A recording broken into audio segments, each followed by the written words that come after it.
Got just 16 days left to NFL season start. You know what that means. It's time for another draft here on the Splash Play channel. This is going to be draft number 133 for me. I'm, of course, already in a room ready to go for this one. Just drafted a team with my pal Pete, or not with him, of course, going head-to-head as we always do on Tuesdays. But I'm excited to be here back in the safe comfort of the Splash Play channel where I could talk about the unimpressiveness of dicks all day long without feeling bad. Shout out to everybody moving along here. Of course, appreciate everybody following the redirect from Pete's channel. Appreciate everybody hanging out here. Of course, every day we are doing drafts on here because that is the goal as we head into the season. And you can see that I'm going to be picking in the very uninfluential 12 hole in a draft with not a lot of badges. So could be an interesting one here. Yesterday, we had a draft room that people said in the chat, maybe a little bit of a collusion with in that one, where I built a very sick team as a result of me not colluding and somehow benefiting from it. So we'll see what these non-badges give us here today, because it could definitely be an interesting one based on these names, especially liquid shit in the 2-hole. You always liquid shit in the 2-hole always sounds like a good time, right? Let's get weird indeed. Got my comment on today's first draft where they hit 15K plus EV. Yes, if you are trying to grind the Pete's Millions giveaway, aka the $1,500 he's giving away for hitting 15,000 subscribers on his channel, get your comments in now because that man is going to hit that mark today. And if you do not have your comments in, you will not have entries to win that money. So take advantage of it right now. Liquid shit in the 2-hole is the worst way to start brunch. Yes, it is. I would say that is bad way to start brunch, bad way to end brunch, bad way to hang out after brunch. Either way, not the thing we're looking for, but honestly, normal start so far. So these non-badge drafters doing their thing. It is August, of course, so we expect some weird stuff to happen sometimes in these rooms. People trying to, frankly, draft off of their vibes, draft off of their own internal player takes. And sometimes that can lead to some values, especially at where I'm picking, but we'll find out coming up the 12th spot. Shout out to the chat here. It is an insane username. Like, there are some fun usernames on Underdog. Got to give them credit. We had Anal Lingus in a draft the other day. You definitely do not want to combine liquid shit and Anal Lingus if we are talking about the various Underdog drafter usernames. Nick Chubb goes in the 9-hole. I got him at the 12 last draft, so suck it, nerd. But I guess I'm drafting back-to-back in the 12-hole, huh? Really makes you feel like you don't matter. You're drafting in the 12-hole. We are on the clock here. 2 picks to make. Did just take AJ Brown last draft. Where's my AJ Brown bags? AJ Brown, I am at 10%. Garrett Wilson, 13. I guess I have to keep taking AJ Brown. Do it again here. Do the double A Brown draft, Amon-Ra St. Brown as well. So we are starting this one hot. A 0 RB build is on the table, guys, because Nick Chubb's gone, Bijan is gone, and Lord knows I'm not building my team around Saquon Barkley. So could be fun here.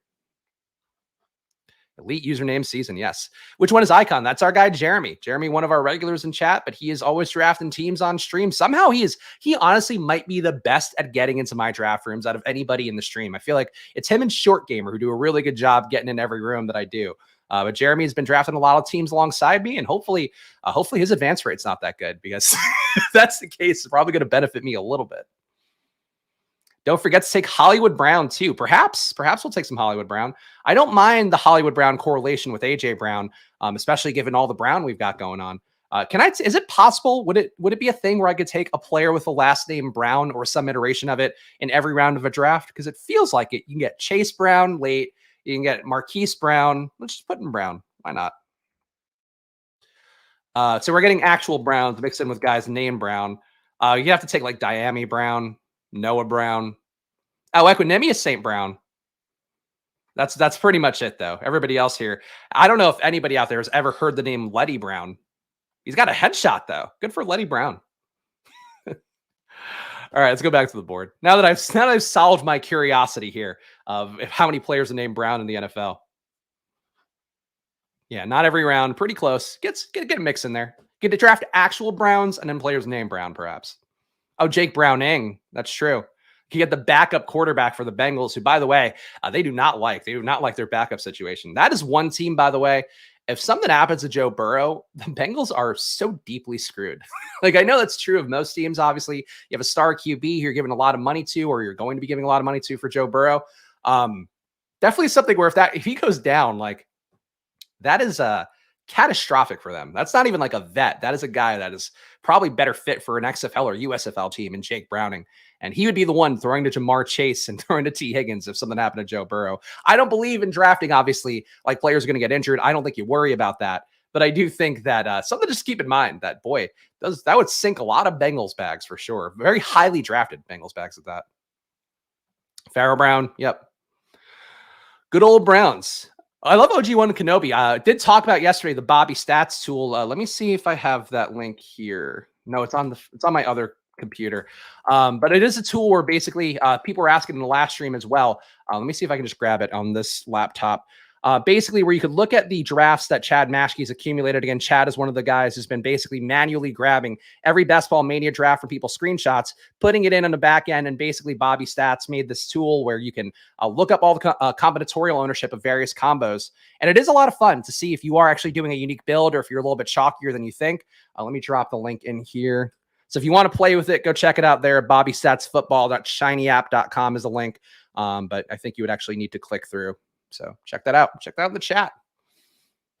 But a fun way to check in. Fun way to check in. I appreciate OG1 Kenobi giving me the update here. I'm building some unique teams for sure. Yesterday built a team that, according to that data, which is about 4% of the accumulated drafts so far, built a team that nobody apparently has built by getting a falling DK Metcalf. So that was a fun one to see. Obviously, it doesn't cover every draft, so maybe there's a few lurking out there. But if you see a team out there that's got under 10% ownership with a combo that you're drafting, feels pretty good to know that you are actually building something unique and having the data to back that out.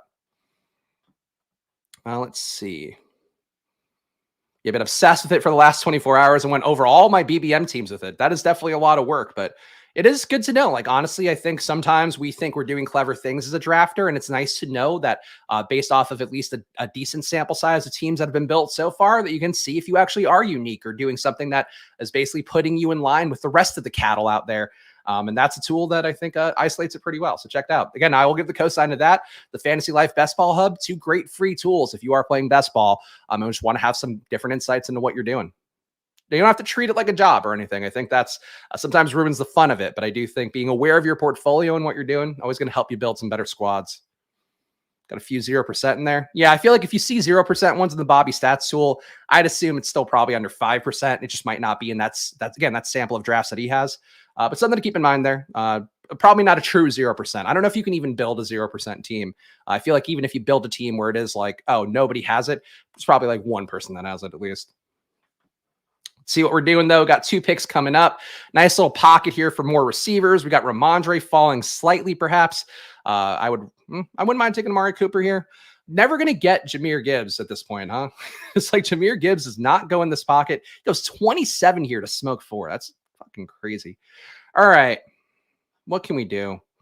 AJ Brown, Amon-Ra St. Brown. Can't build on any Dallas stuff. Can't build on any Arizona stuff, and probably don't want to.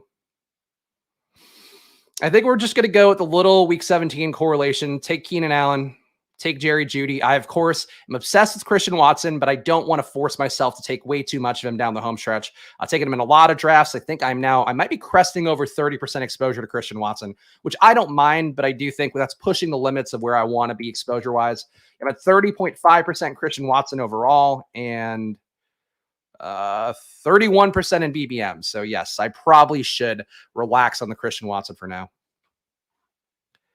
Taken 6 players past pick 210, totally unique.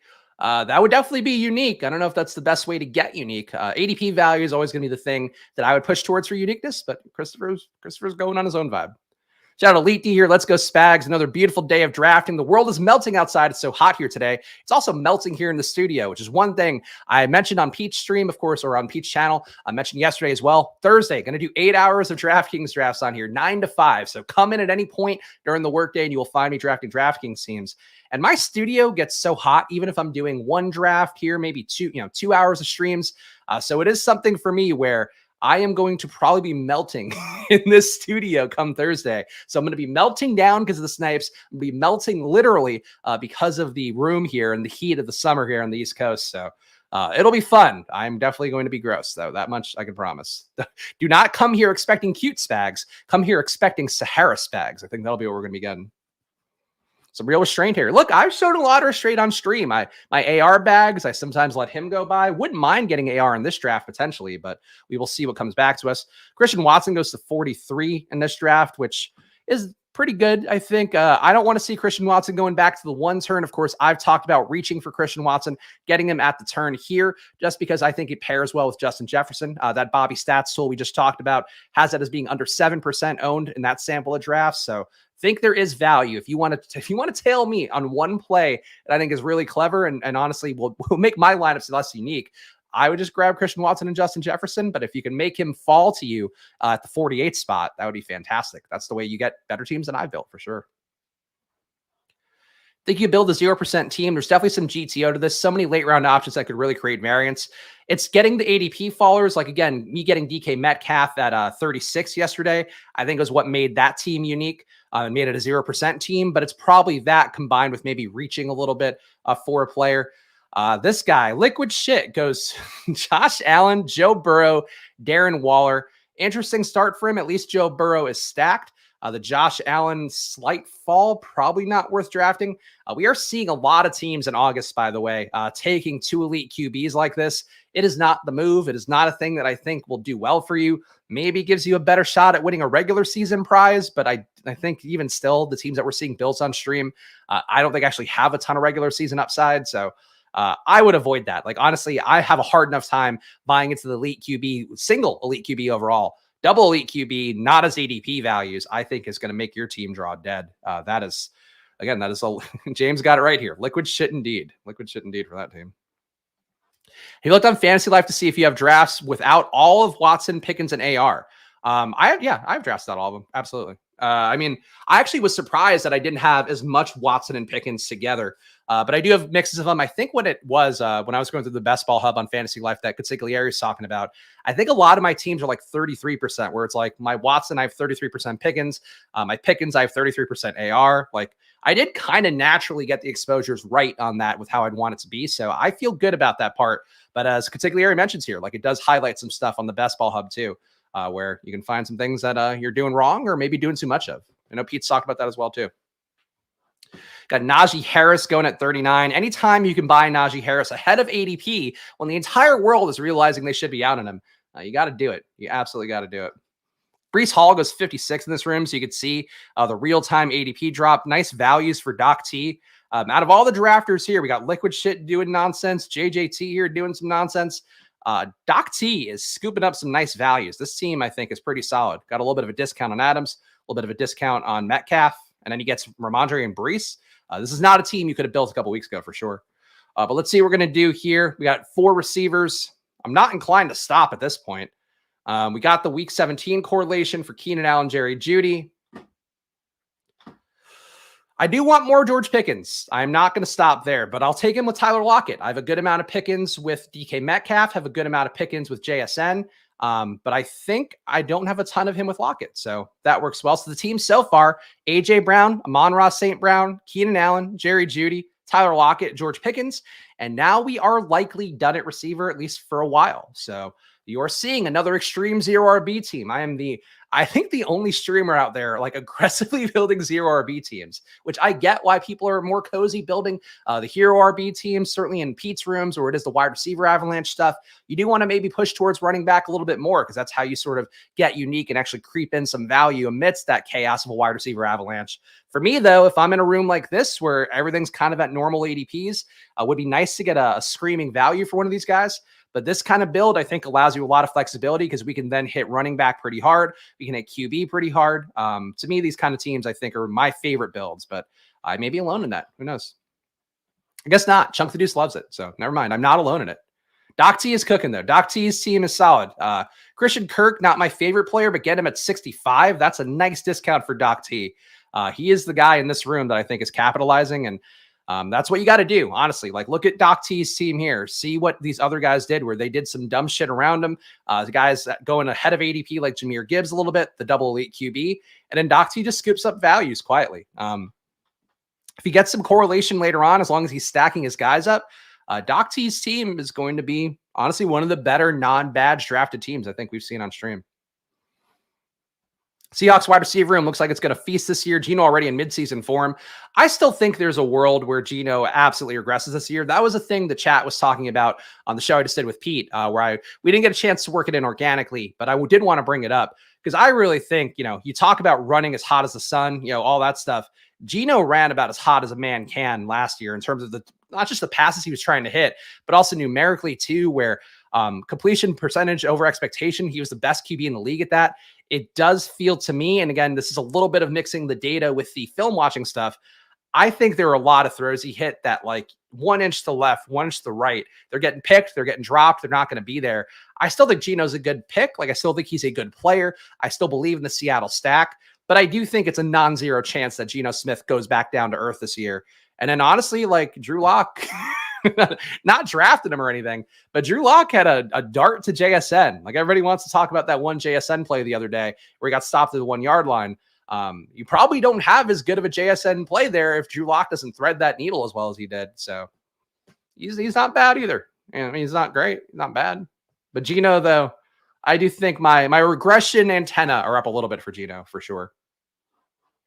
Shout out to everybody hanging out here as well. If you are not subscribed yet, please do that down below. We're trying to build the channel up to 3K subs. It means a lot to me if we can get there as soon as possible. Obviously, unlikely we'll get it before the season, but we'll definitely get it before the end of the year. So that's a positive. But either way, 5 days a week of drafts here until the season starts. That is the goal. Honestly, might do one on Saturday this week because we are going to do that drafters deal here on the channel. So I actually drafted my first drafters team yesterday. The difference on drafters is that it's just a total points through week 17 thing. So a little bit of adjusting my brain where I don't have to do week 17 correlations at all there. Wouldn't have minded getting Pittman back. Pittman goes at 82 though. God, boy. Pittman really has gotten steamed down aggressively. But we are on the clock here. Have some picks that make sense. I do think DeAndre Swift at this point looks pretty good. Obviously have AJ Brown, so we could extend our bet on Philadelphia. And then nothing else. Nothing I can even have as a bring back for Detroit. That sucks. I guess we could just try to corner the market here for the week 17 correlation. So we have James Conner, we have DeAndre Swift. So let's build out Philly, Arizona a little bit. Obviously not going to have the QB because Jalen Hurts is gone. And I certainly am not dying to put more Kyler Murray into my portfolio overall. But I do think at this point, getting Swift and Conner as my running backs, again, I'm trying to show the merits here of going this extreme zero RB build. I think it looks pretty good when you do start making this running back run at this point. And then hopefully we'll be able to get some QBs on the back end. I think maybe this round would be nice for a QB, but we shall see. We shall see. All right. Go back to the chat. Of course, appreciate all the chats coming in too. As I mentioned here, if I'm doing a solo stream, I consider the chat to be my co-host. So you get all the glory here alongside me. Of course, shout out to the Squirt Squad as well. All of the members. I forgot to mention that to Pete, that you guys have rebranded yourselves the Squirt Squad here on Splash Play. But I think he would enjoy that. I think he'd be horrified, and I think he would enjoy that. Reenact the best ball porno. That should get you to 3K. Yeah, that'll honestly, the wife would have quit herself well in that one. But no, I don't need my dick out. I don't need my dick on the internet at any point. So I guess tangent story. There was one point when I was out in LA where I was trying to figure out like what I should do work-wise after some consulting stuff I had wrapped up. And this is right before I started at Stochastic. And you guys know the site No Jumper, which is like a hip hop gossip site, kind of street culture thing. Had interviews with the guy Adam22, and then they wanted to hire me because of my Barstool stuff and trying to build their brand along the same way. And then after one of the interviews, I saw that that was when he was starting to do porn with his wife, who's the porn star Lena the Plug. And I was like, it's really weird to do an interview with somebody and then have to see his dick shortly thereafter. I guess not have to. I wasn't forced to. But one of those things that really stood out as being uncomfortable. So point being, no, I will not be doing pornography here on the channel. You're Spags homers. I take it. I will take it. Squirt Squad indeed. Tell him how to get the squirting helmet. Yes, Aaron's one of the new subs here. He wanted the squirting helmet. You just got to hit that join button down below. $4.99 a month gets you the squirting helmet. It gets stronger as it goes. Starts white, then you get bronze, then you get silver, then you get gold, and then you get a platinum squirt helmet. And of course, you also get me reviewing up to 10 teams a month of yours. So that's another perk there. If you want some best ball team feedback, I've been giving it out. Oh boy. I have been giving it out to a lot of people, but fun to hear people, I think, or see people building good teams and taking some advice and trying to build better stuff. So if it helps, feel free to hit that join button down below.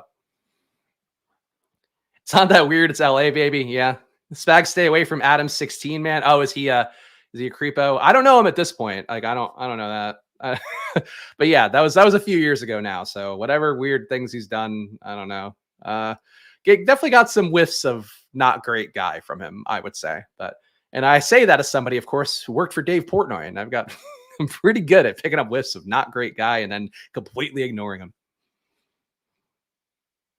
Well, I came at an interesting time. No pun intended. Look, you learned something new here on the stream with Pete. You learned about my history of Bro Bible being the site that absorbed my site guyism when I left. And now you learn about me seeing Adam 22's dick after interviewing with him. only on Splash Play do you get that kind of stuff. Tyler Higbee going at 100. Pat Freiermuth going at 99. One of these I think I can live with. I can live with Freiermuth here. Tyler Higbee at 100 is batshit. What is this guy doing? So you got Tyreek. This is a normal draft. Henry at 21. Hopkins. Like, who likes Tyler Higbee this much? Like, I don't even think Tyler Higbee's own family likes Tyler Higbee this much to take him at 100. But all right. That should push us some value, I would hope. Definitely feels like we're going to get a nice running back pocket coming up, but we'll see what these next few players do. Would have loved to have gotten Zach Charbonnet. Of course, he goes there. Zach Charbonnet, definitely a player that I'm happy to continue to back the Brinks truck up for my bags, but he's coming up enough again, Zach Charbonnet. I think the preseason stuff has honestly made him look better. Kenneth Walker, still, I don't think out. I need to check the updates there for Seattle, but really, I would be worried a little bit about Kenneth Walker if you've been heavy on his bag so far. So Rashad Penny makes no sense for us here. That sucks. Of course, because we do have DeAndre Swift. I don't want to take both those guys here. I think this is a Geno build for me. I do want to just get one of my QBs. So I'm going to put a star on him. And do I just take Antonio Gibson? Is there anybody else that looks, you know what? I'm going to go for P. Ryan here. I don't really think that Antonio Gibson lights my world on fire. We do have the micro bet on Detroit, or on Denver rather. So let's go that way.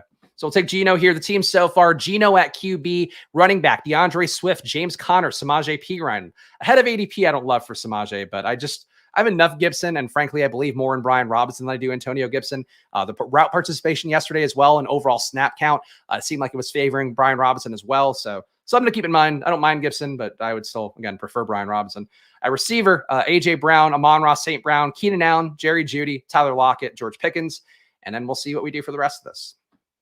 Kind of wondering if maybe I could have pushed QB further and maybe gone Pickett's way, but with Pickett going at 120 last draft, like, it kind of feels like there might be a quiet Pickett steam coming, and it would not shock me if Smoke 4 here with him reaching for Freiermuth. I wonder if he's going to take Pickett with one of these coming up, but maybe not. Maybe not. Maybe that was just a weird room with Pickett that we just had. I can see Mr. Jerry Jones going after Jonathan Taylor, his type. You know what, Christopher? You've said a lot of takes here. I've disagreed with a lot of them. I think that is actually pretty sharp. That is the kind of guy who would do that, would be willing to pay the money as well. And that's something where I don't actually know if I said it out loud. I tweeted about it yesterday, again, going back and forth with Sam Sherman of the ADP Chasing Show, who I think is a very good counterbalance to how I view the world, where that guy fucking loves running backs. Like, that guy thinks that running backs are the bee's knees. He thinks that running backs can do no wrong. And I think with any trade that's going to happen, it's like, you do have to give up the draft capital to get Jonathan Taylor from the Colts. There's no way he's going just on his current contract. So you at least have to give him more money this year. And I don't think, based on what he said, what his agent has said, I don't think he's going to go without an extension. So to me, that means you're probably having to extend him at or around guaranteed money around the tag. And even then, I think with how he's talked about it, and again, his agent, like, these guys have given a lot of public quotes since he's hired this agent. And there was also an entire piece on the Indy Star, the Indianapolis Star, talking about this. It was weird. Like, Greg Doyle, the reporter there, was just going off on the agent and like what a piece of shit he is and all that stuff. And basically, like, it feels like this has been brewing for a minute.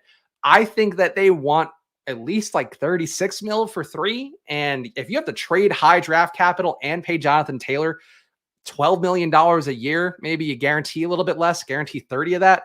I just don't see a team doing it. I think what's going to happen is Jonathan Taylor is going to come back with his tail between his legs. Like, I just think he's going to have to learn the hard way that there's not a market for wanting to trade that much for a guy.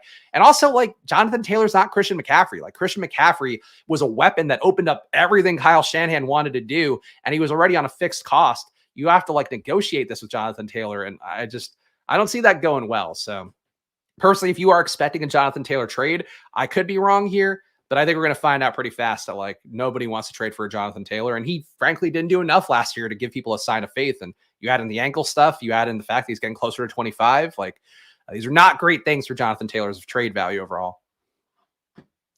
But he brings down his asking price just to get out. Maybe. I mean, like, what's he going to lower it to? Like, I think the best case scenario for trading for him is you get him 2 years, 20 mil. But I just don't think like for him, I think he thinks he's worth like a 3 to 5 year deal. Like, I think the thing for him that he's settling on will be like, all right, I guess I'll take a 3-year deal. And it's like, dude, you should be blessed to get a 3-year deal in this current like market. Because frankly, I think what'll happen would be the Colts go out there. They don't have Jonathan Taylor and they see Evan Hull or they see Deion Jackson or some combination therein. They see Kenyon Drake go out there and just do the exact same thing Jonathan Taylor would have done. I think it's pretty likely. And I would say too, you know, I know that some of the beat reporters, the guy that I like a lot at The Athletic, James Boyd, I think is his name, does a really good job reporting on the camp stuff. He was saying that like he was surprised that the Colts didn't try to do a Taylor extension to line up with Anthony Richardson's contract.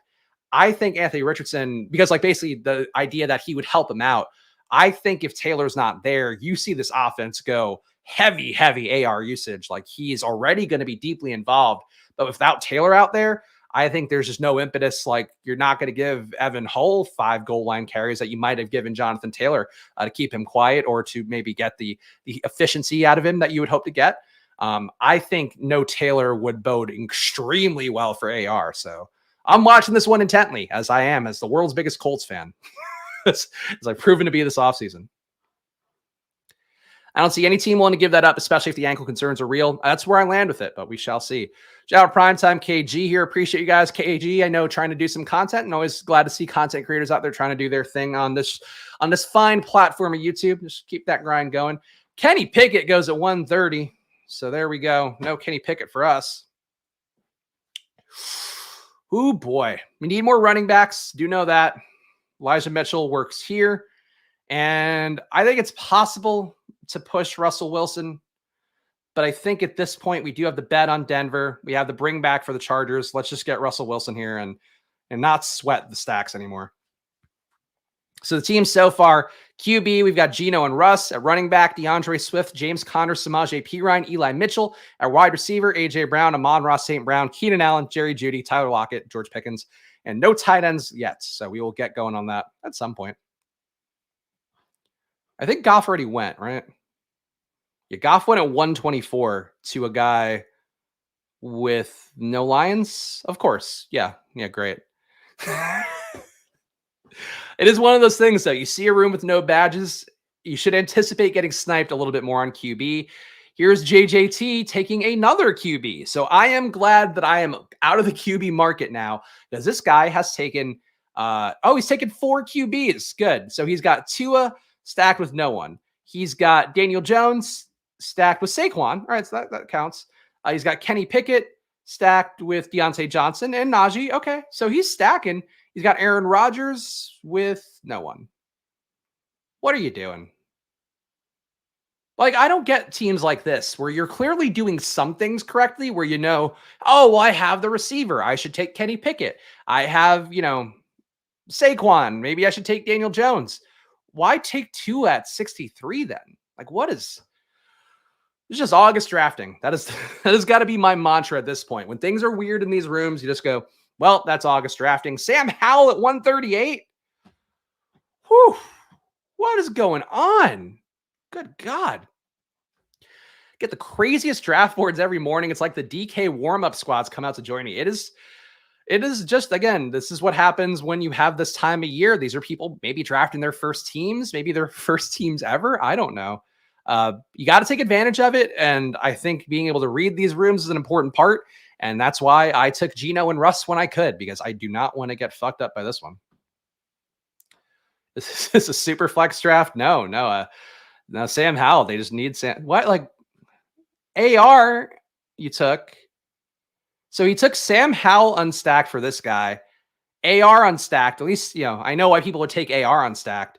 But this is just a lot of, I don't know how I don't advance out of this pod. I got to be honest. Like, I don't know how any of these teams, besides Doc T, it's me and Doc T leaving this pod safely, hopefully. Was he trying to maybe fuck over Doc T by taking Aaron Rodgers? Because he's got Lazard and no, and Brees.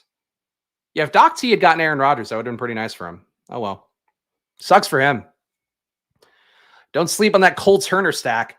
I still think Logan Thomas gets back out there at some point, though we are really getting pretty close to threading the needle of that not even being an option with him just being hurt again.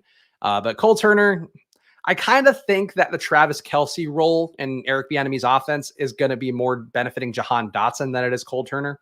Obviously, we saw a little bit of that yesterday in the preseason game against Baltimore, but I don't know. That's kind of a pet theory of mine, is that they're just going to do some similar stuff out of the slot for Jahan Dotson and see if they can get the results, but we'll find out. Ooh, I am sweating. Hard work here. There's a guy, our guy Lucky 7, I think, was talking yesterday about doing welding in 97-degree weather, and I'm here like, it's too hot in this 75-degree studio. I'm sweaty. That's a difference between me and a real man, I suppose. Does stacking really help the advance rate that much? I thought it was more about weekly ceiling. No, stacking is incredibly important. You hit that weekly ceiling by cutting down your parlay of things you have to be correct. So if George Pickens and Deontay Johnson go off, likely went off as well, Kenny Pickett. That's why you try to double stack those guys up. Same thing where even if if Najee can get there and he's not really doing it just through handoffs, it's a possibility he can correlate with a Pickett too. But overall, just the rising tide of a team comes with you want to tie that all together because it makes it easier to then guess the other parts of your lineup right. So yeah, stacking hugely important and also not done enough. As we talked about in that Bobby Stats tool I linked before, stacks probably 40% of the time for chalky ones. That means 60% of the time that players are not stacking up their players with a QB for some of these. And that's something where you're going to immediately get leaped by another team that has the QB then if that goes off. So something to keep in mind. All right. Oh, I'm sweating too after watching Best Ball Brunch. Glad Bullock is getting in on the porn watching as well. Watched him Madden 22. Should be sweating the Fournette and Hunt shares these days. I would. Kind of weird that Hunt didn't sign anywhere, right? After there was all this interest in him, or so-called interest in him. I've not been drafting these guys very much. So if I were you, yes, I would have concern, but we'll see. All right. We got Roshan here. Never going to pass up a Roshan share for myself, so let's get him. Dulcich could fall. I think the inclination for most people here would be to take Dulcich because I am building out this bet on Denver, but I am going to instead, whoever has Herbert, sorry, but I'm taking Gerald Everett. I think it's a little bit more unique. I think it's possible that Dulcich might come all the way back to me if he doesn't get timed out on for any of these guys. So I think this team makes more sense with Gerald Everett right now.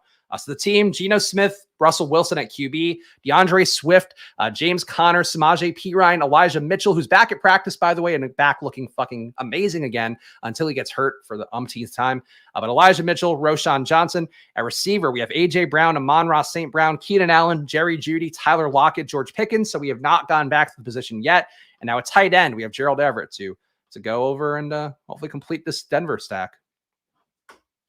Dulcich belongs in the 180s now. Yeah, honestly, you can make the case in this build where if somebody does take Dulcich, I might tack on a late Adam Troutman. I don't believe a lot in Adam Troutman, but I do think he's got some Adam Troutman has some Durham Smythe potential of like just being out there enough to kind of get there and be a vessel for when things don't go Jerry Jeudy's way. Maybe you see Adam Troutman catch some passes. So I think that we are live for a Denver tight end one way or another. Spags, what are my thoughts on hummus? Is this a Denny Carter thing? I think hummus is good. Hummus with like you dipping a carrot in there, pretty solid. I'm not like crazy about hummus. It's actually like kind of a lot of empty calories, I think, if I'm remembering correctly. But yeah, hummus is good. Not my go-to snack. My go-to snack is mozzarella, but that or bacon. Probably gonna make some bacon after the stream, actually. All right, hummus is Palestinian. Okay, good to know. I knew it was somewhere in that region. I feel like there's probably a lot of countries that can claim hummus now. Like, I don't know. Hummus belongs to the people. You can't spell hummus without us. I don't know why that made me laugh. Somebody in the comments the other day accused me of fake laughing, and it's like, no, I just get joy out of things like that. And the chat makes me laugh. I don't fake laugh. My laugh is genuine. I laugh to keep from crying. That's why. Shout out bacon. Bacon in the oven, 375 degrees for 20 minutes. Get that bitch all crispy. Mm. But it takes forever. That's the tough part about making bacon. Is that it literally is like you got to make the bacon a half hour before you're ready to eat the bacon, which not great for me. That was not funny. That's rude, Mr. Pittsburgh. You're out of the hummus club. It's going to be just hum me at this point. Have I taken any late Taysom Hill? Feels like he can win you a week somewhere. I'll take him if he's an ADP value. If he's going right at range here, goes at 169. I don't see the need. I do tend to think that his role is going to be a little bit diminished by the fact that they're paying Derek Carr so much money. Like, I don't think you trot him out there like you did last year with Andy Dalton or when Jameis Winston was starting. Like, you want to see Derek Carr out there orchestrating the offense better. Yeah, that said, can like he catch some passes, scoop some touchdowns, vulture them away from everybody else like he has before? Absolutely. But now you have Michael Thomas there, assuming he's going to be healthy. You have Chris Olave there. You have Rashid Shaheed. You have a bunch of running backs who deserve touches. I think you have Jawan Johnson, who was a beast in the end zone last year. There's a lot of ways to get away from that now that I think you don't need Taysom much like you did a couple years ago. So I would bet against Taysom for the most part, but I get the logic. Like, I think if you take him, he's in a 3 QB build, and that's fine. Richie James goes at 174. Yucky. Chickpeas are empty calories is the Christian Watson of food takes. Okay, I admit I did not do a lot of research on chickpea calories, but now you guys have me curious. Chickpea calorie. Tablespoon of chickpeas is 46 calories. And it's just carbs, right? Isn't it just like carbs? I don't know. Fiber. I guess it'll make you poop. All right, good. We're all learning something about chickpeas today. Vegetarian, love hummus. I could see that. Look, I'm not bashing hummus. I'm team hummus here. I just don't, maybe I don't know enough about it. That could be on me. Oh, good. I'm getting spam for deliveries. Love getting that as an Apple Watch notification. It's a different coach, but Taysom got snaps over Drew Brees. Yes, that's true. And Dennis Allen has shown some tendencies, but I don't know, man. I think that usually just follow the money is like a thing. Follow the draft capital is a thing. What is JJT doing, man? He is just on one. Three tight ends in a row. I guess he got an ADP value, if nothing else. What a tight end run. Jesus. All right. Let's see what we can do here. You don't really love anything with Kyler. I think this is another time to get a Kendre Miller share, which I'm not mad about now buying the dip a little bit more. Kendre honestly shouldn't have a dip at this point. Like, he's healthy. He looked good in that game against the Chargers. So I think Kendre is back on the menu very much so. And we have Roshan, so we don't need that. We're at a 2.661. Definitely need another tight end, and tight end is getting a little bit thin. So we could also, again, take him late. I guess I got to wonder, is this a 7 running back build? Maybe. I'm going to take Gus here. Yeah, because I'm going to take 2 tight ends late, and then I should be okay. So the team is Geno, Russell Wilson, DeAndre Swift, James Conner, Samaje Perine, Elijah Mitchell, Roshan Johnson, Kendre Miller, and Gus Edwards. Maybe didn't need Gus, but nothing else is like leaping out to me here. A.J. Brown, Amon-Ra St. Brown, Keenan Allen, Jerry Jeudy, Tyler Lockett, George Pickens, and we have Gerald Everett. I think maybe what I could have done is I could have tacked on a Jalen Tolbert late and then just gotten tight end here. I wish Dulcich had fallen to me because I would have made my decision tree a little bit easier. Oh, Mr. Shadow Dog. Edwards over Vaughn. Wow. I would take Gus Edwards over Deuce Vaughn 700 times out of 700. So not even 10 out of 10. Gus Edwards is an adult-sized human being.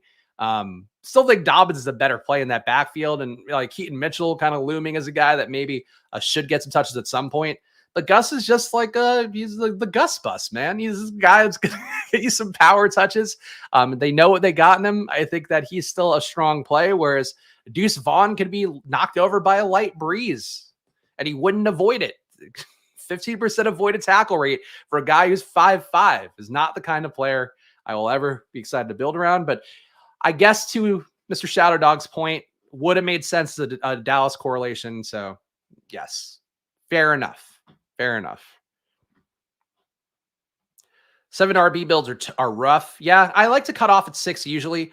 I do think if you're building an extreme 0 RB team like this one, you should be more willing to go to 7 running backs, but it just feels unnecessary. Like I think you're getting a little too much draft capital there.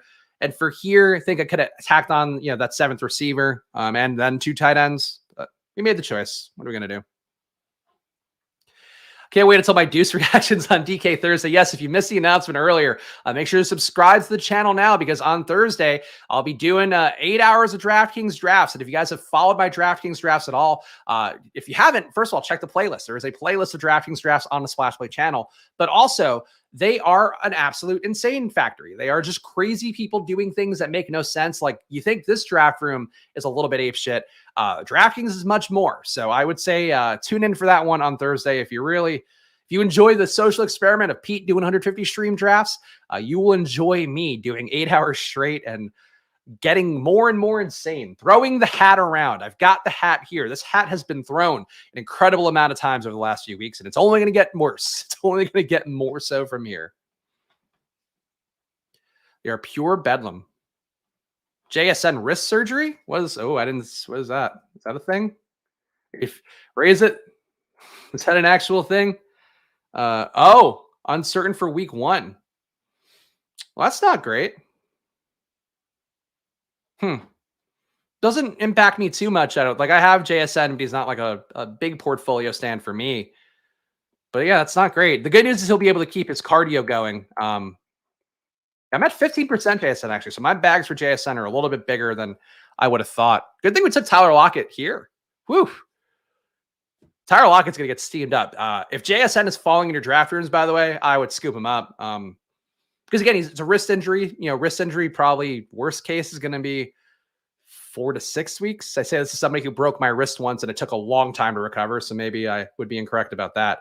But I had to get wires put in my wrist when I broke it playing flag football as a freshman in college at USC.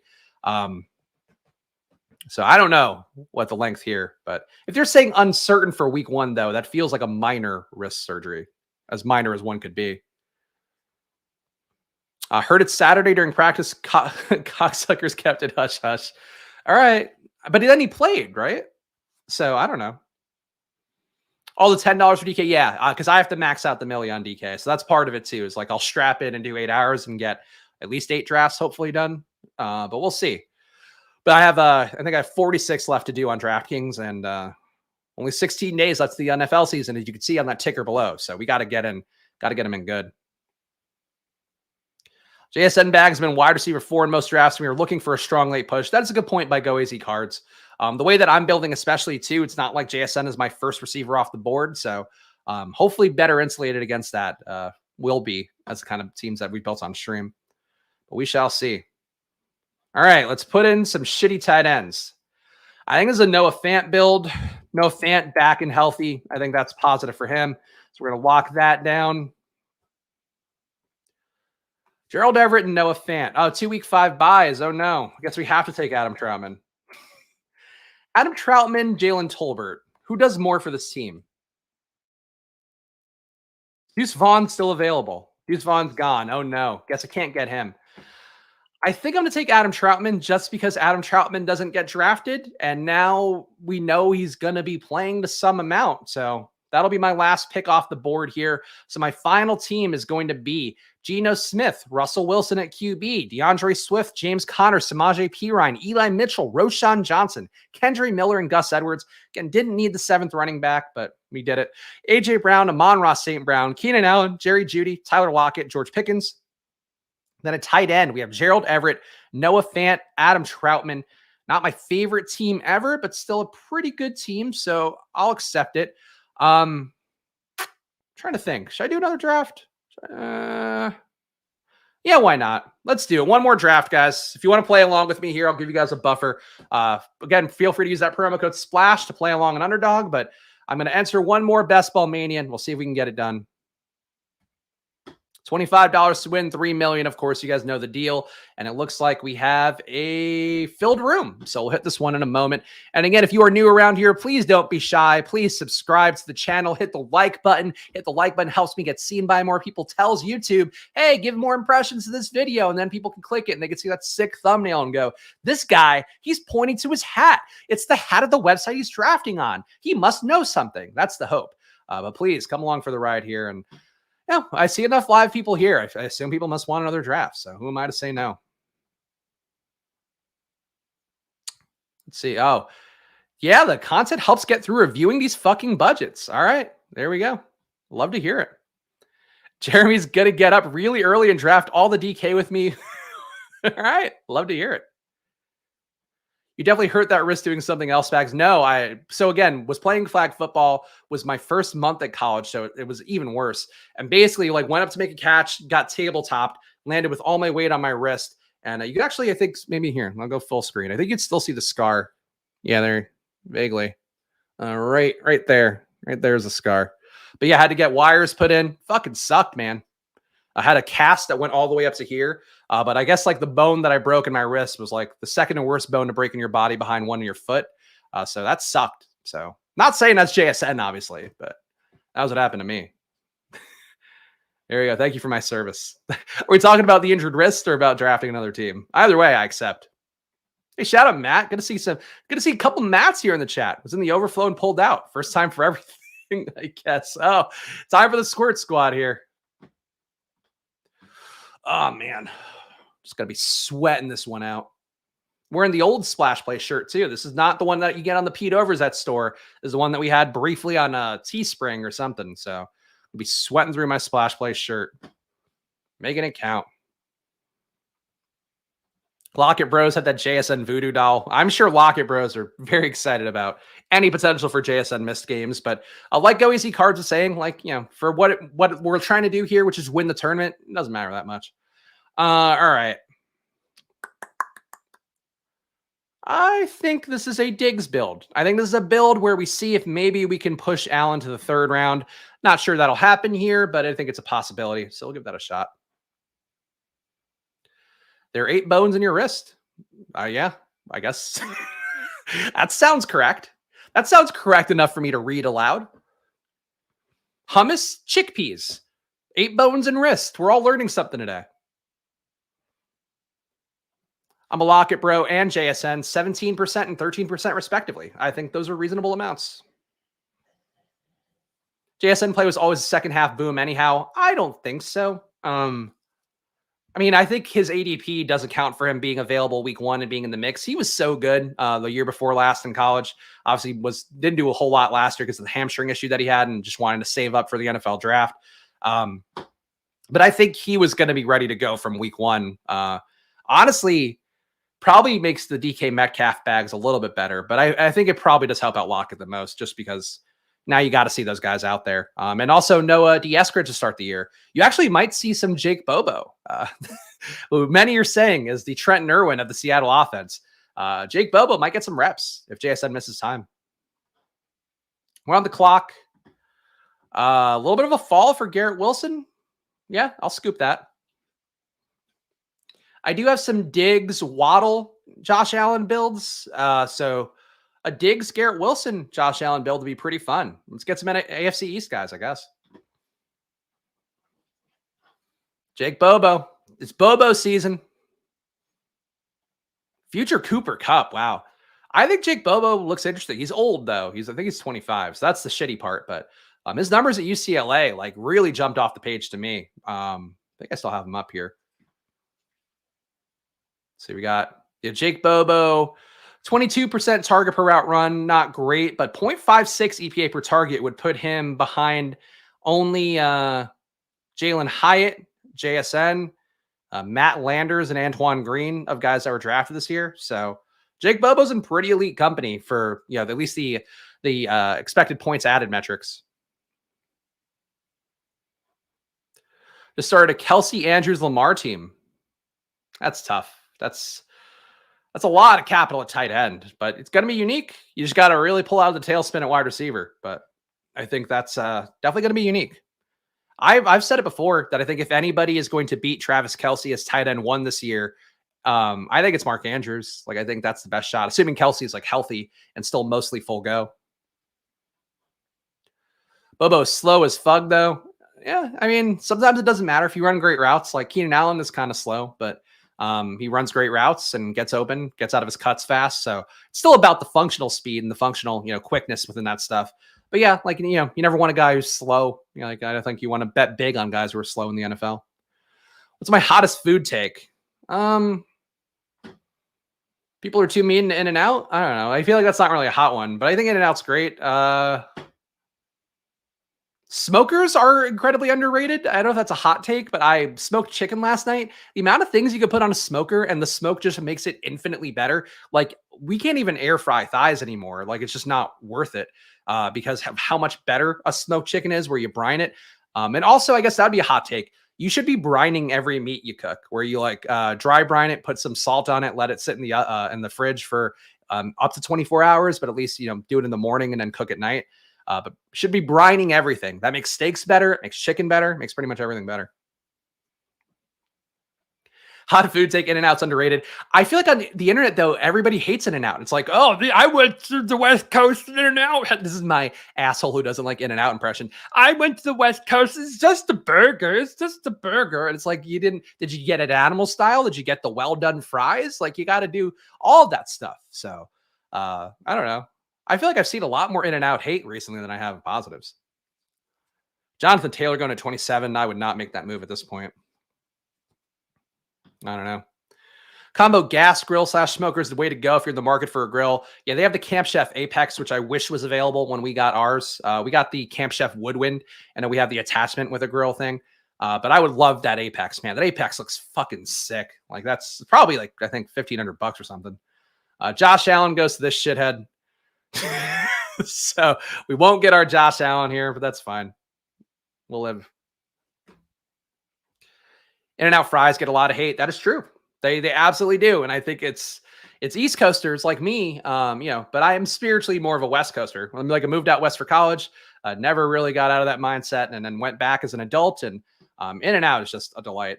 All right, so we got Mark Andrews here. That's okay. I see potential here to maybe do something interesting. Let's see what we can get on the way back. But I am going to take Mark Andrews. If I believe he can be the tight end 1, I would like to make sure my bags are aligned with that. I have Mark Andrews has actually fallen for me a little bit. At 14% Mark Andrews overall. Would love to have 16. I would love to be double the field on him. But he is mostly in my Miami build. So I think having him in a non-Miami build could be interesting. Cup Olave Allen start is beautiful, I suppose. I just like, I think if you're going Allen, like, I think you're going to have a tough time beating Diggs Allen teams. If you're taking unstacked Allen, like, I don't love an unstacked elite QB personally. And we'll see if he gets Gabe Davis and Dalton Kincaid, then yeah, that team will look interesting. But I think if he just has Josh Allen, which I think he might, we'll see though. He's a badge, so maybe he will stack a little more intelligently. Spend some time in Lawrence, right, Spags? We're talking Kansas? I have not. I briefly hooked up with a girl who was a Kansas athlete. But I was in New York, and she flew out from Kansas a couple times. But I have not spent time in Lawrence, no. I have a shirt, though. I do have a rowing shirt. University of Kansas rowing. Go Jayhawks, rowing, go. All right, let's see what we're going to do with these last few picks. These next few picks be tough. This draft would not be fun if this just ended after 5 rounds. All right. Diggs, Wilson, Andrews. So I was going to take a falling Ramondre if he came back here. I don't know that reaching for Breece Hall does the same for me here.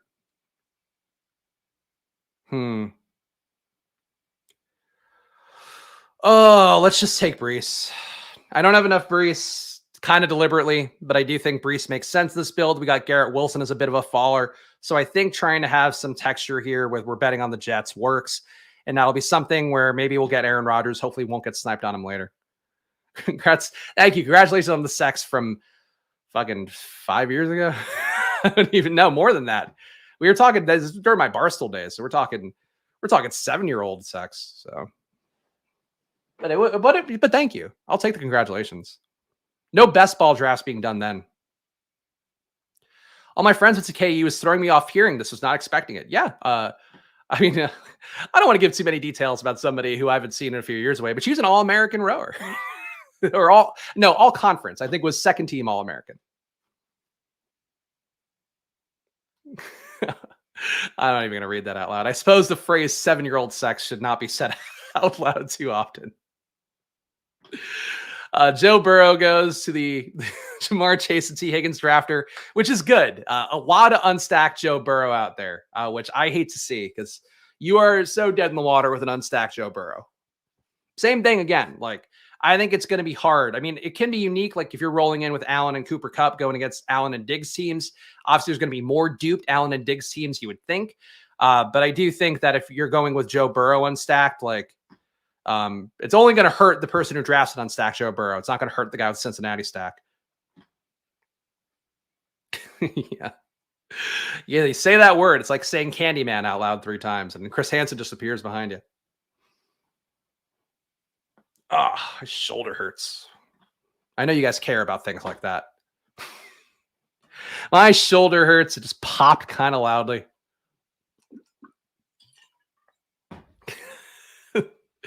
Sex 7 years ago, just so I have a defense when this comes up during an interview in 30 years. There we go.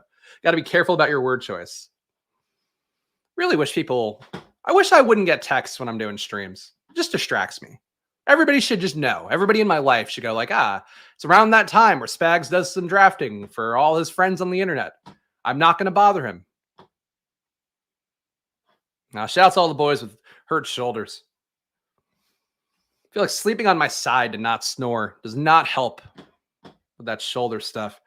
All right, got a pick coming up here. The JSN, unfortunately, not going to align for a discount. So we'll see. I would have no issue taking him, but I just don't think it makes sense to go out of my way to do it here. Oh, this is a gross pocket for me. Got Baltimore, no Miami available. Buffalo, no New England. We got Aaron Jones. I don't want to really take another running back. Oh, kill me. Deontay Johnson, come on down. Oof. You will never find a more reluctant Deontay Johnson drafter than me, but I think he makes sense here. Need a wide receiver. Still has some upside. Thanks, Steven. Poor guy's sweating, hurt his shoulder, and has no bacon. I'm just suffering. I suffer from my art here of drafting teams, for sure. Thoughts on the JT update and Colts looking for trade partners, best landing spot? I think it's what Christopher said. The best landing spot, not for you guys who love Tony Pollard. The most logical one is the Cowboys. I think that would be, it would fit that offense, I think, pretty well. It would fit Jerry Jones's ethos pretty well. Besides that, I guess the landing spot that people would want to see would be like the Chiefs or something. People might want to see Miami too. If I were Miami, I don't do that.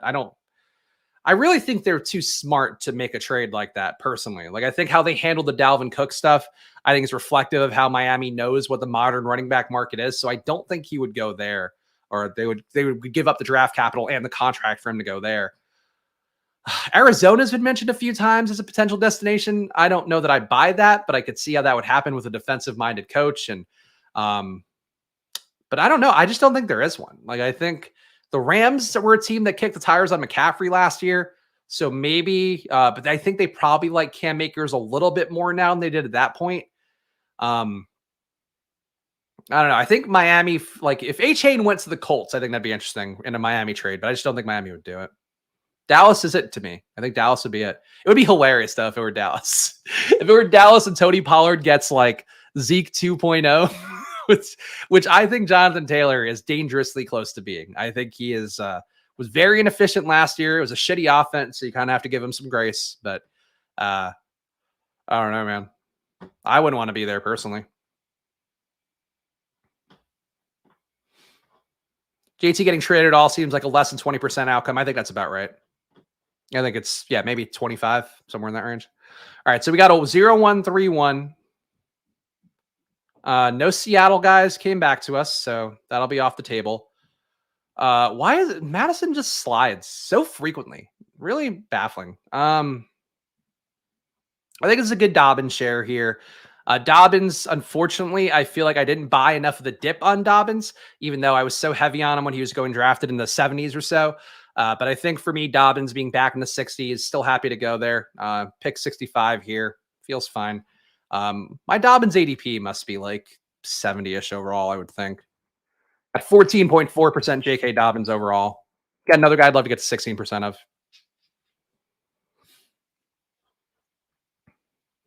JSN broken wrist. Yeah, we talked about this one. It seems like it's uncertain for week 1 is not a great sign, but I don't know that you necessarily want to sweat it too much. Obviously, we are building for the end of season bump overall for him. So that is something where that's going to be the main thing that matters, but not great, certainly for him to start the year. But it must have been something they needed to get cleaned up. So I guess that'll be a positive for his return. And a broken wrist, it's not a broken knee. It's not a broken ankle. Like he can still do cardio, could still run routes, could still do stuff. So I wouldn't sweat it that much, but it certainly means that probably going to lose a few weeks of production potentially for him. Feels like JSN will barely move with this news. On Underdog, I would agree. On DraftKings, I would bet you'll be able to get JSN in the 80s in some rooms. So that'd be my guess. They'll see that Q tag of the news alert and they'll think that, oh my God, he's going to be out for 4 to 6 weeks. And then they're going to be like, he's useless now. But I would bet on Underdog. Yeah, no fall. But, you know, Nez knows these Underdog streets as well as anybody, of course, is one of the stars of the Badge Bros shows. It's funny to call people stars, like the star of this YouTube channel. Colts want first round equivalent in draft capital, plus you have to pay $10 million plus a multi-year deal. That's a tough sell. That's what I think. It's like you have to basically have maybe a couple seconds in the third or that first rounder. And then you also have to pay him 20 to 30 mil guaranteed. Like I don't, no smart team would do that, which is why it's Dallas or bust, I would say. Yeah, I don't even know who else it would be. Like New England's probably out of that race too. Now that they have Zeke.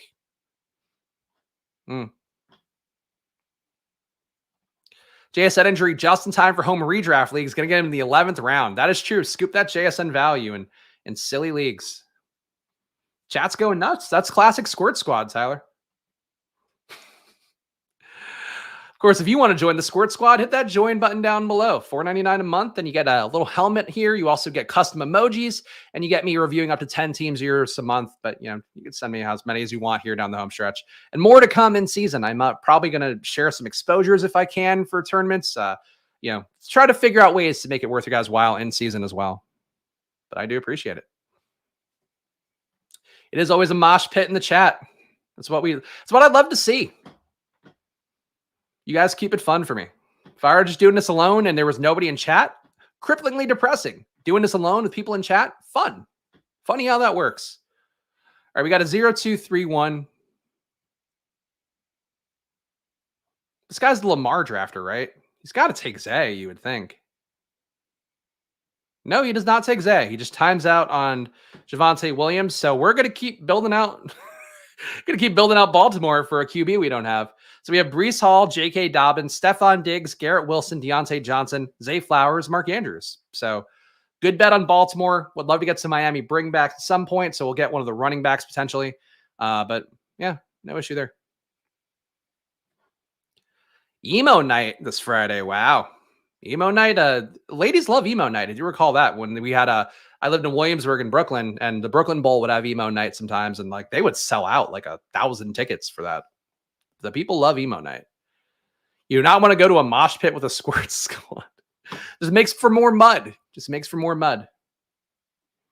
Jeff Wilson team. Yeah. I still don't like, I'm still team A-Chain. Still absolutely team A-Chain. I struggle to keep up with my drafts. I don't know how you keep up with the chat too. Yeah, it's a skill. Like when I was first producing here, it used to be Pete that produced all of our streams, and then I had to be the one to start doing it. And it definitely was like a curve to be able to have the left brain and right brain working where you're doing all the thinking you have to do. And there were some times where like, if the pockets get weird ADP wise, where like maybe a few people reach too much, like my brain will just freeze up sometimes. And that's, you know, having done, I don't know, how many drafts have I done streamed? Like it has to be in the 200-ish range, I would think. So yeah, it's not as easy as it looks, I guess. I sure make it look effortless, but boy, it takes a lot. Oh, I, I'd like to make the foreskin fathers proud.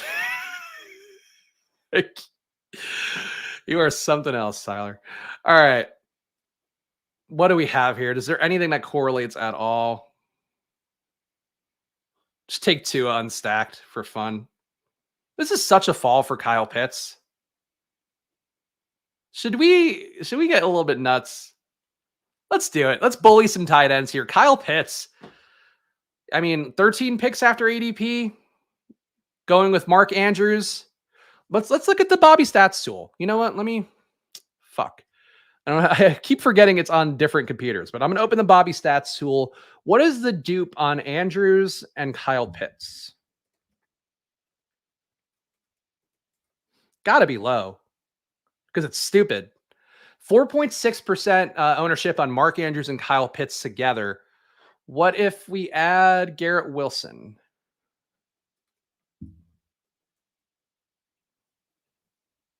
0.73. We're building a special, unique boy here.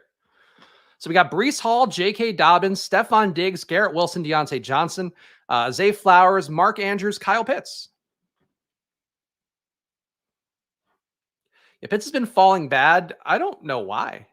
I mean, like I've always had a tough time clicking Pitts just because of how bad that hurt me last year. And it's not because of his talent. It's just because, like, what's Atlanta going to do? Like, are they really going to be able to sustain this offense and, like, give the passing volume to Pitts that he deserves?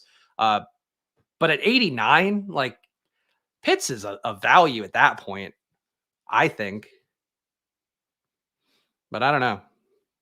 Yeah, it was a low route rate. It was even with Jonnu Smith, which is not great. But Kyle Pitts is coming back from an injury, so maybe they're playing a little slow. But Arthur Smith has shown a tendency to not want to give Kyle Pitts the full run of routes for no reason. Like, you want him to be out there a lot, like, especially fantasy wise, obviously. But, like, also that's just how he hits his value apex for the team too. So I don't get it. Let's see. A lot of easy backdoor bringbacks for Pitts too. Yeah, I certainly would not mind this being another Roshan team. I'm also dangerously low on Khalil Herbert. That is one that is not going to change because this preseason steam for him is coming up a little bit too much. He goes at 94 here out of the 3-hole Nepsis. But Khalil Herbert, it really just was like one good play for him. And now, like, he's going in the 90s. And I still think Roshan's the better bet. Guy that big, can pass protect and get out there and catch passes, and has moved up the first team and is getting, like, rave reviews from his teammates, guys like Cole Kmet. That's positive. Really wanted Charbonnet to come back. That sucks. What's the dog? Penny, what are you doing? Dog's just licking the floor. I don't know why. It was the usage. Yeah, I get it. Just think, if you're drafting for upside here, I just don't think you should be going that far after ADP. But I'm happy to scoop it. If I'm the one who's going to be left holding the Kyle Pitts bag, so be it. Definitely no more tight ends. This is not a 3 tight end build. I will say that. Pitts' chemistry with Ritter was fine. A question in the 6th with missed time to injury, but this is wild. I agree. Pitts in the 8th feels fantastic. Pitts in the 7th, I think, is fine too. But Goddard also went at 83 here. So I think this is just a room where kind of pushing tight ends down overall. Yeah, Dalvin over Pitts, I would agree. Not the wisest move. All right, let's see what we got here. Let's take another tight end, Evan Ingram. God, just shitty pocket after shitty pocket, huh? I really do not want Odell. I would like to get a 5th receiver here, but I don't know who that would be. Gee willikers. I'm going to take Antonio Gibson, I guess, for the correlation with nothing. Ugh, gross pocket. So the team so far: Breece Hall, J.K. Dobbins, Antonio Gibson, Stephon Diggs, Garrett Wilson, Deontay Johnson, Zay Flowers, and then Mark Andrews and Kyle Pitts. Weird team, but unique.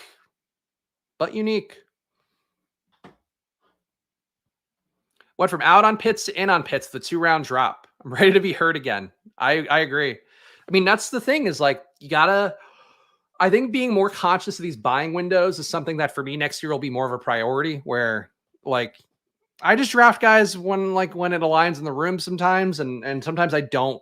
Like I kind of mentally turn off on a guy because their ADP is falling, and you should go the other way. Where if Pitts is going to go 2 rounds later than where he's gone for most of the offseason, especially in a BBM, which is a tournament that has all these different pockets of time from May on, I think that's where Kyle Pitts is a lot of value. So I'm happy to buy there. I still don't, not going to change my beliefs on Atlanta. I have a lot of concerns about Atlanta, but Kyle Pitts, I think in this range feels pretty good. Oh man, I gotta update this meeting.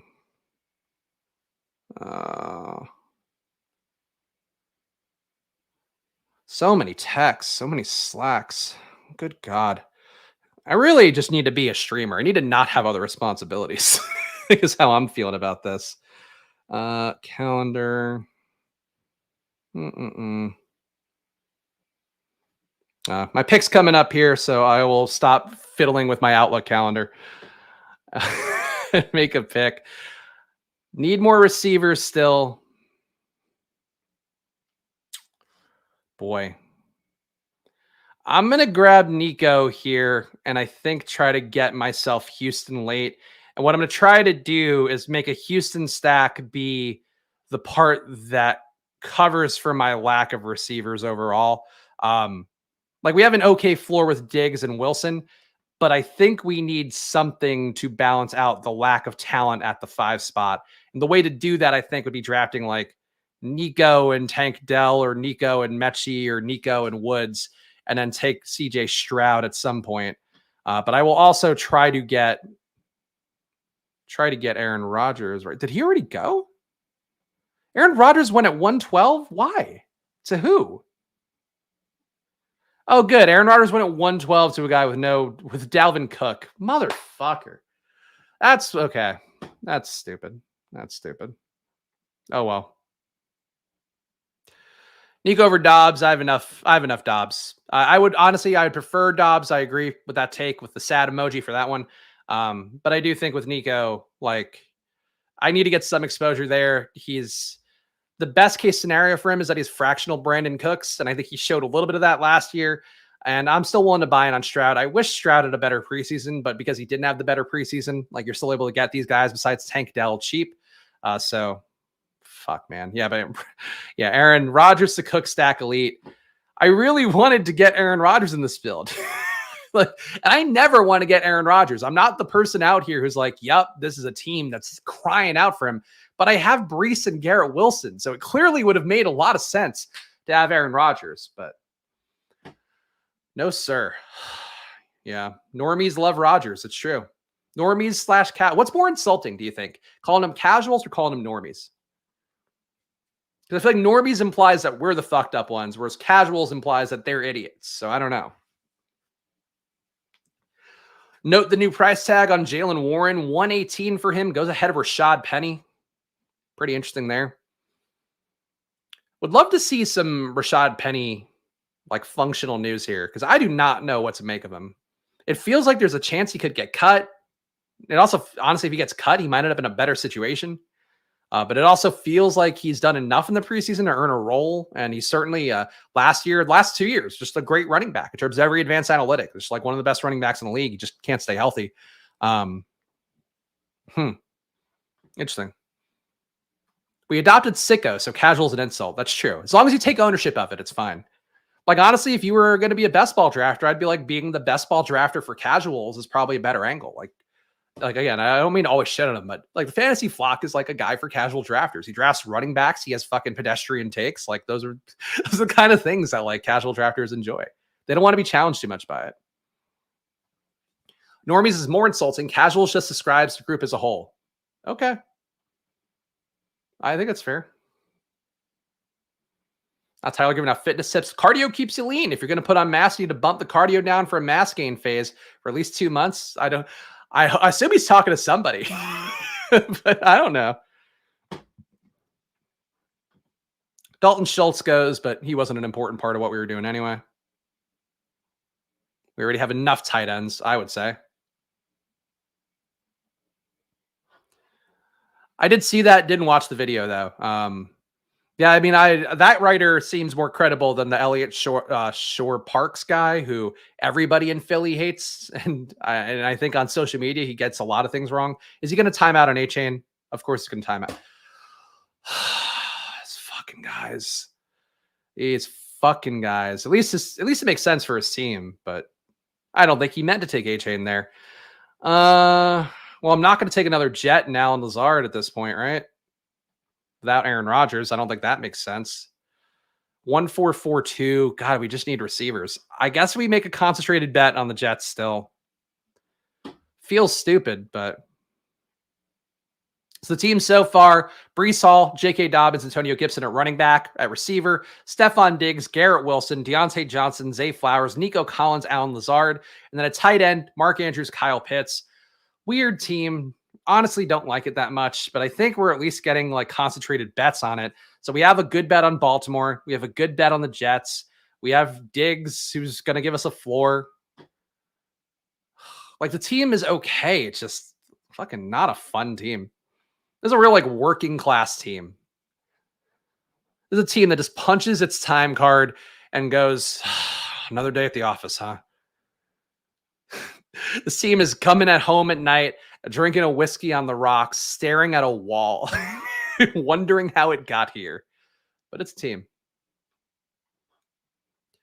I went to middle school with Elliott Shore Parks. Was he bad at reporting then too? He was just getting facts incorrectly in the middle school newspaper.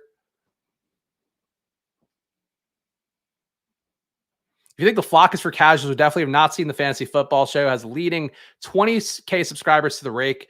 I know Carlos hates that fantasy football show, which I still have not seen once. I've not gotten suggested it on my feed. I don't know. But hey, kudos to anybody who's, everybody's got their tribe, right? I guess. We got ours here. We got the Squirt Squad. Not to be confused with the Squirtle Squad, which is on my, which is the community on my Pokemon channel. Got a Chase Wilson Pollard start on DK. Solid. That's DK drafting for you.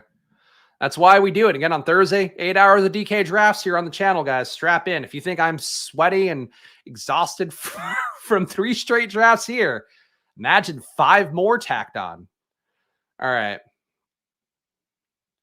0-3-6-2. At some point, you got to think we really need a quarterback. Quarterbacks are important. I think we can maybe push Damian Harris. So I'm going to go Tyler Algier here. I also, frankly, wouldn't hate Latavius Murray on a Bills team at this point. Feels like Damian Harris really losing an opportunity by just not being able to go out there. He really didn't put anything great on tape, so to speak, in this training camp period and offseason period.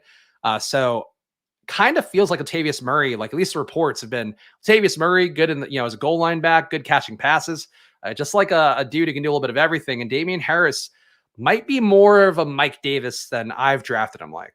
I think he still has a good shot to win a goal line role and be kind of the sledgehammer back, but there's a chance that like he just gets cut maybe. But Damian Harris, I think, would find a job. He's just one of those guys. He's not quite old enough where I think no matter what, you'll have an out for Damian Harris. But I wouldn't go forcing him into Buffalo Bills teams overall as I used to. Watch Flock for a brief second, and the man drafted Najee and Pittman every time to never take Richardson. He couldn't take it. Yeah, that sounds like about right. Oh, ladies and gentlemen, we're going to be taking Najee over Breece here. You're burning money if you're taking Breece. Does he have veneers? I like the way his mouth moves. Maybe he's got veneers. I want to get veneers. He's sick to have like those Roman Reigns horse teeth, pure white, enormous. The normies on Underdog are the morons on DK. It's the same group of us. Spurious, if you're here, you can't possibly be one of the idiot normies, I would say. Shout out Fantasy Football Garage. Good Twitter follow. Good guy. Another creator. I want to shout out the creators. Future legend journeyman Damian Harris. I respect those guys, honestly, a lot more than like Dalvin. Like Dalvin being like, he got what he wanted, I guess. I mean, I don't know if he actually got He wanted more money. So I don't know if he fully got what he wanted, but he got a fractional amount of what he wanted.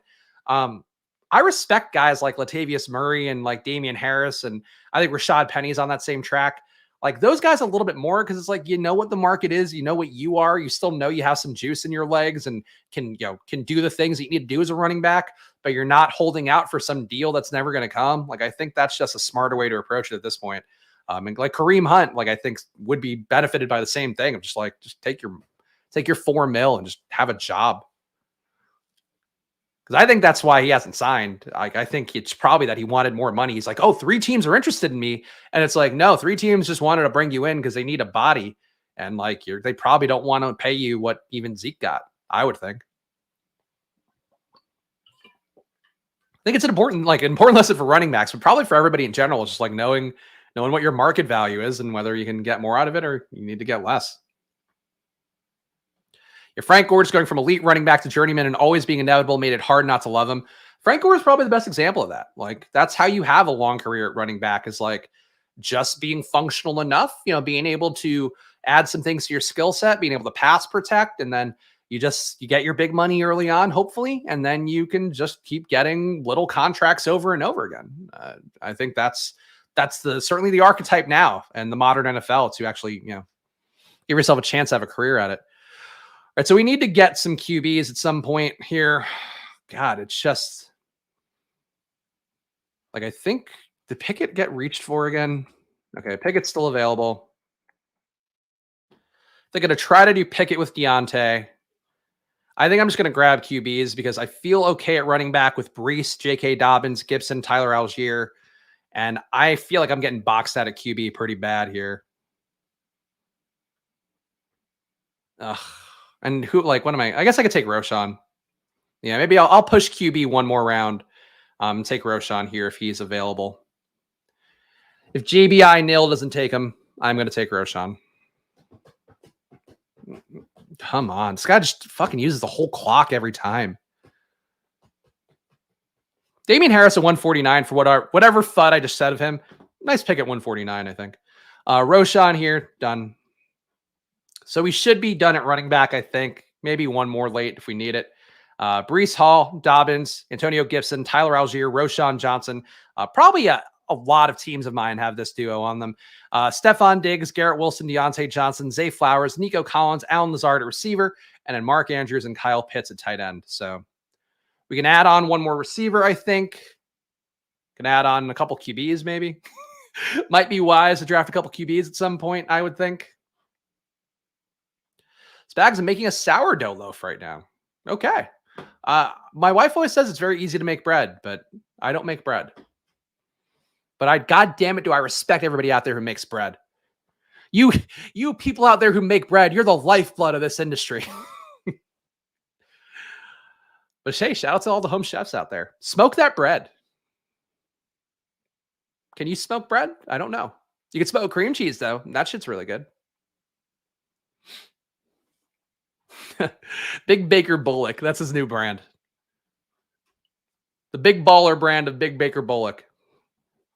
How many more B's can we tack on? I saw Bijan Robinson in the gym, so I draft him every time I can. If I saw Bijan Robinson in the gym, I would probably be in awe of what he's doing out there. That man is a freak athlete. He really is. Though I will say, he did have the exact same numbers as Roshan Johnson at Texas. So something to keep in mind there for Roshan. Bijan looks so great. That one run, probably saw it once or twice on social media if you were on Twitter when that Falcons game was. But definitely something with Roshan where, again, you go to the numbers, less volume for Roshan, but he did the exact same things analytically. And that bodes well, I think, for Roshan's career.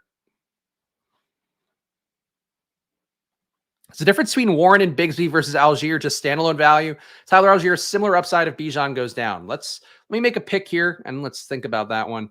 So going to get Kenny Pickett here. My first QB off the board. We do have Deontay Johnson, but also we just need a QB because we've gotten sniped on Aaron Rodgers earlier. Couldn't get Lamar. Couldn't get any Miami stuff to justify taking Tua. So that is why. So the difference between those guys, I think, is that there's a perception that Algier won't have as much of a role to start the year.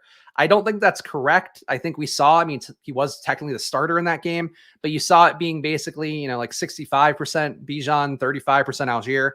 I think some of that is also just because like they know what they have in Algier. Algier was great last year. He was, again, the best rookie analytically. I know people don't love to hear that because they love Walker, they love Damian Pierce, but that was Tyler Algier last year.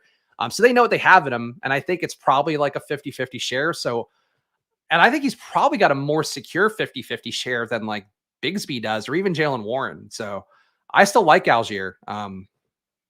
He wasn't a guy that like I was going to have as highly exposed as I thought I would. But I think his ADP pockets align, and Atlanta's probably going to run the ball / give check down kind of targets. I would think 30 times a game. So to me, if there's 18 touches for Bijan and 12 for Algier, that's fine. If there's 16, 14, even better. But I think you're right that those guys are closer, and you know, they're not close in ADPs right now. Missed out on our draft. A few of us blew it up pretty good. What's ADP? There goes our favorite normie, Christopher there. Jerome Ford, Deuce Vaughn. Yikes. Yikes. No thank you to those. Picking at 161. Yes. A rare room where he gets drafted accordingly. Though Pickett is my number 2 or 3 QB. I forget if it's him or Jordan Love right now. I think he's been undervalued this entire offseason. So I'm glad to see him kind of coming up a little bit. I don't think Pickett should be going the 120s regularly, but I think he should be. Where's Pickett's ideal range? Pickett should probably be in the Goff to Jordan Love tier, I think. But you could say the same for Derek Carr, and he was down at 159. So maybe not. All right, Tyler's going to get lunch, guys. So now we can talk about all the sex stuff now without him ruining it. Cards here. Yeah, he's cards here. I guess I just feel like Carr's a little low too. This has been part, I think, of why I've been willing to go with these QBs in this range a little bit more, whether it be a 2 QB build or a 3 QB build, is I just feel like all these guys are a little bit undervalued here. And then I think like Murray and Stafford kind of appropriately valued. But Carr, Pickett, Love, Purdy even, I think these guys should all be closer to Russ range. Yeah. Like it's the end of this run, I think, would be where they make the most sense. But Goff should also be up a little bit too. I think just the elite QBs up here, they really drove down the value of all the below mid-tier QBs, I guess the best way to put it. But I think that's how you can probably win a tournament, is by going with those kind of guys. All right, so we need another QB, like desperately. But I guess we can wait on it. No, at this point, Tank Dell went already for some fucking reason. All right.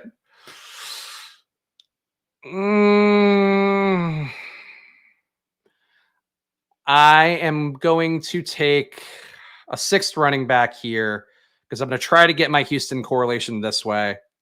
So let's add Devin Singletary in. So we have Kenny Pickett, Breece Hall, J.K. Dobbins, Antonio Gibson, Tyler Algier, Roshan Johnson, Devin Singletary at running back. At receiver, we have Diggs, Wilson, Deontay Johnson, Zay Flowers, Nico Collins, Allen Lazard, and then a tight end, Mark Andrews and Kyle Pitts. We need 2 QBs, I think. I'm actually just going to put guys in the queue because I need to think this out. Stroud, I'm going to put in the queue. Ritter, I'm going to put in the queue. And I think this is probably a Robert Woods team because we got a little bit too thin at receiver. I think this would close me out. All right, 16, 17, 18. Yeah, I think this is what we're going to try to get here. So hopefully no sniping. Ugh. Just a weird team. Weird team. Breaking, AR will start the final preseason game. Last chance to lock in sweet closing line value. That's good. I'm glad we're going to see him one more time. It sucks, though, because I really think that if he had a good preseason game this past weekend, and then we would have a couple weeks for the ADP to rise a little bit. If it rises in the last week, just what does it do for me? Probably not a lot. Just not going to be enough teams built in that last week, I would think, for it to matter. in terms of your closing line value, or at least my closing line value. But glad to see AR one more time. I was bummed. Like I had a plan. Like I was like, oh, Saturday night. Cool. I'm going to put on this game and watch some AR. And it's like, nope, never mind. He gets pulled last minute when Underdog's got pick'em deals going for him and all that shit. So whatever. Cousins is pissing money away. I'd rather take Heineke. Oh, Christopher. Oh, Christopher. Kirk Cousins is not a fun real life QB. I could certainly see why people don't like him in that capacity sometimes. For fantasy, though, he does exactly what you need to feed Justin Jefferson, to feed the running backs, to feed the tight ends. Cousins is like a perfect stack dude. You know, the issue is that he is stacked with Justin Jefferson in 40% of teams. So, like, you know, diminishing returns a little bit there. But, man, I just think, you just want guys that are going to keep things going on time. Like, that's the best way to look at, like, running back EPA numbers. It's like, if a running back's at 0, they're just keeping the schedule going. They're keeping the ball moving downfield at the rate they're supposed to. Same thing for a QB, where it's like if they're creating just the appropriate amount of value for their receivers, he's like efficient enough. I think that Kirk Cousins is like not a sexy player, but you want your Cousins, you want your Jimmy G's, like you want guys that are just going to make the train run on time. But I think like Kirk seems as a person, maybe we don't have a ton in common. I would agree with that. Sunday after church, early game Kirk is incredible to watch. He's got the spirit of the Lord in him. No vaccination. He's got the spirit of the Lord in him. I know. Oh, somebody's gonna make a noise about that. CJ Stroud, come on down. QB2, 2662. Kenny Pickett and CJ Stroud. Brees, good top 2 running backs. Like I like the top 2 running backs, and I like the 4th and 5th running back. But let me read the team. Pickett, Stroud at QB, Breece Hall, J.K. Dobbins, Antonio Gibson, Tyler Algier, Roshan Johnson, Devin Singletary at running back, receiver Stephon Diggs, Garrett Wilson, Deontay Johnson, Zay Flowers, Nico Collins, and Alan Lazard. And then a tight end, Mark Andrews and Kyle Pitts. So no notes at tight end. Great job at tight end. You want your Cousins, eh? Thank you. It's true. Anytime you draft Kirk Cousins, you're basically saying incest, number 1. Incest, more like wincest. That's what you say when you go get your Cousins. Underdog clears prize picks. Yeah, Underdog earns some respects by honoring. I think, one thing I will say for Underdog is they like actually care about their users, and I think that's a positive. I love DraftKings. I think they do a great job as a product. Sportsbook is probably my favorite sportsbook product out there. Boy, they could not give a shit if you use them or not. Like they would spit on you. Actually, no, they wouldn't even spit on you if you were on fire. That's how much DraftKings cares about you. Whereas Underdog like doesn't want to fuck people over. They know that if they give you guys that bet, and after making it such a big promotional thing, that you'll come back and you'll trust them more. And I think that's what I would like to see. I do wish Underdog had like a reward system like DraftKings does. Like I think the crowns are kind of fun, but maybe at some point Underdog will get that going too, especially if they do open a sports book. You know what happens, sorry, I was reading the wrong chat while pulling up this one. Spags, do you have any takes on what happens if the best ball brunch team wins BBM4? I don't think that's likely if they took Chubb at the 2-hole, but that would be crazy. I think the industry would be very confused. I'm honestly curious to see what happens if like a total random wins BBM, because we haven't had that yet. So no matter what the case would be, I assume that person would have a decent run of notoriety. And if they did it while getting their little 2 limp genitals sucked, then even better. I hope they do well. I hope their team does well. Also, trade rumors of Josh Palmer to the Lions would make sense for them to try. They do need somebody. The Mims thing did not work. I don't know if the Chargers are going to give up on Palmer just because he's probably a little more ready to fill in if something happens to Mike Williams or Keenan Allen. Like he knows both those roles pretty well. So I don't think I would trade him, and I don't think I would expect them to trade him. But the Lions definitely the Lions should go get Terrace Marshall. Honestly, if the Panthers are willing to do that, like he would honestly be better than Jameson Williams. I know that's like a spicy take, but I think in that offense, I think Terrace Marshall would explode. And I would love that for my Terrace Marshall bag. So a win-win. I think we can all agree. My conspiracy theory is the best ball brunchers weren't actually drafting. Wow. That would ruin it. That would. Yeah, sure. You still get the sex stuff, but You got to have a team built. Unbelievable. What a weird time. Hey, a lot of fun in best ball though. And the good news, guys, splash play. I think I've earned my bona fides here. So subscribe to the channel, hit the like button. Please help a brother out and hit that like button. I'll leave a comment down below. Any questions, any player takes you want to throw my way, anything you really want to chat about. I always reply. So please do that down below. And of course, really subscribe. Trying to get to 3,000 subs. Again, not likely to happen for the season, but be pretty fucking cool if it did, right? So hit that subscribe button here. About 48% of people who watch Splash Play videos are not subscribed, and they should be. And about 48% of people don't use the promo code SPLASH and Underdog, so do that too. Probably more than 48%, because all you guys already deposit on Underdog. Sadly. You need more normie drafters in here, so they haven't used the promo code yet. All right, on the clock here.